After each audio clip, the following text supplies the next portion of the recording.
climate of fear, media manipulation, educational indoctrination, and scare tactics. This is what people do when they don't have game. This is what people do when the facts are not on their side. This is what they do to win arguments, especially amongst the uneducated or the ill-informed.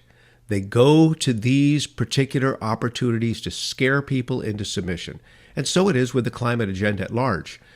I'm going to give you an illustration. Here's a Twitter post that I did recently involving remnants of Hurricane Hillary, which were just about to move on shore in Southern California.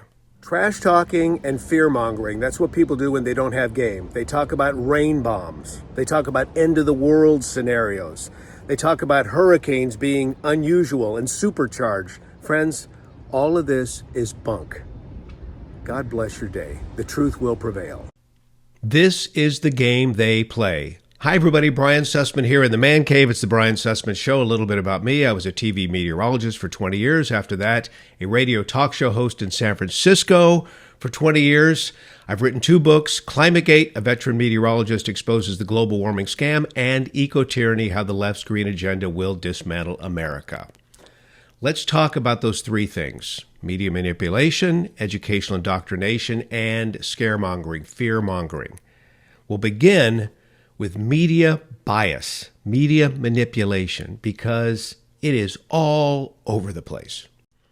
Check out these headlines. This is a cover story, Time magazine. Be worried. Be very worried. Another, American climate emergency. Earth's vital signs are worsening. And then here's one from my former employer, CBS. Climate crisis in focus. She looks even surprised. You know, when I was working for CBS, I had a producer who got in an argument with me about global warming. It's a long story, but I'll cut to the chase. This producer told me I had a problem. My problem was I didn't know which facts to leave out. And therein lies the secret to the madness that's going on in the media. These people have an agenda.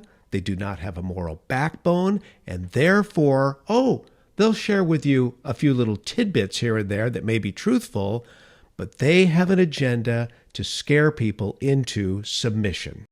And when it comes to the uneducated, they have them hook, line, and sinker. For example, I tweeted this out recently. I saw someone on Twitter say that because of climate change, extreme weather events would become supercharged.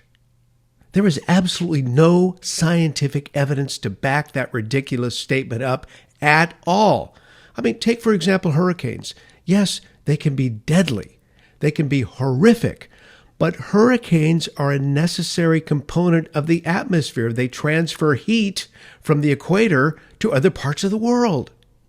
And this is what they've been doing effectively since the first Earth Day in 1970. Scary headlines about the environment. Headlines, by the way, that never come true.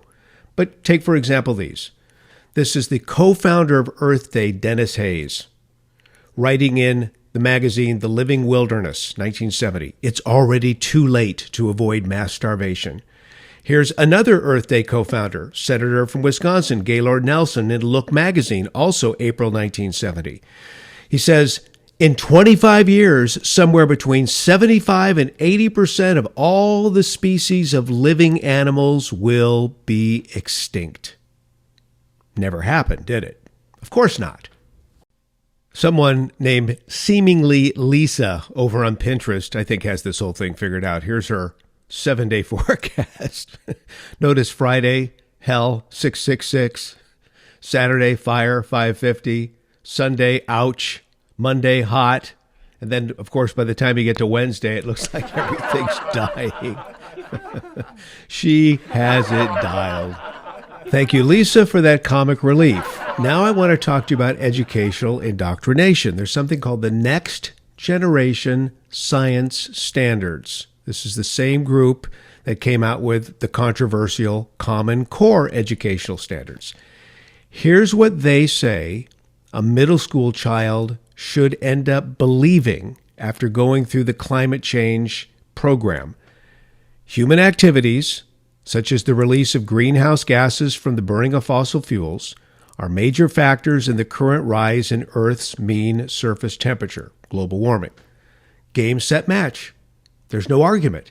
This is quote-unquote settled science. And this is part of the indoctrination process that has happened now with millions and millions of young people all over the world. So we have the media manipulation, we have the educational indoctrination bringing us into a climate of fear. And fear is a great motivator. And the people at the top of this scheme understand that. Because at the end of the day, what is their goal? Their goal is to eliminate America's ethos of life, liberty, and the pursuit of happiness. They see those as ridiculous, whereas our founders saw those as God-given rights.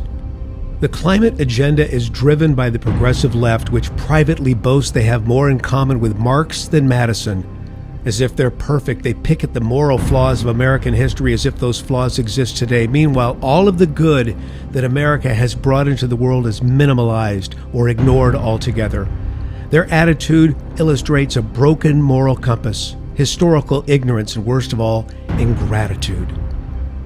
I would be remiss to say that this battle is even more spiritual than we realize. The Bible tells us this: "Finally, be strong in the Lord and in his mighty power. Put on the full armor of God so you can make your stand against the devil's schemes. For our struggle is not against flesh and blood, but against rulers, authorities, powers of this world's darkness, and against the spiritual forces of evil in the heavenly realms. Therefore, take up the full armor of God, so when the day of evil comes, you will be able to stand your ground, and having done everything to stand, stand." That day of evil is here. We must stay above the fray and speak truth to delusion, and thus not succumb to the climate of fear. I truly do love this country. Please follow me here on YouTube. I would really appreciate that. And for more, on Twitter, I'm at DebateMeAlGore. Thank you very much. God bless America. Look forward to our next episode.